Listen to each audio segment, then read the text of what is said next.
সালমান খানের battle of গালওয়ানের teaser দেখলাম, এই মুহূর্তে দেখে একদম তাজা তাজা একটা রিভিউ আমরা দিতে এসেছি।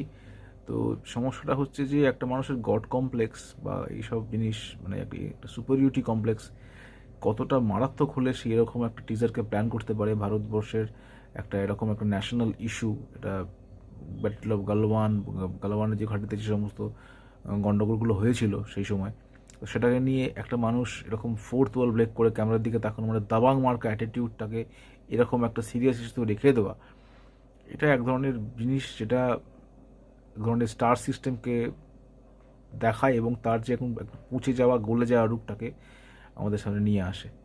মানে এটা এই জিনিসটা একদম শেষ হয়ে যাচ্ছে আস্তে আস্তে, এবং সেই মকারিটা, সেই সেই ভেঙে যাওয়া সিস্টেমের একটা অবস্থাটা আমরা ক্রমশ দেখতে পাচ্ছি। ব্যাটেল অফ গলওয়ানের টিজার দেখে আমার তো সেটাই মনে হচ্ছে। আমি জানি না ছবিটা কী হবে, ছবিটা ভালো হলে ভালোই হয়, কিন্তু আমার মনে হচ্ছে হবে না।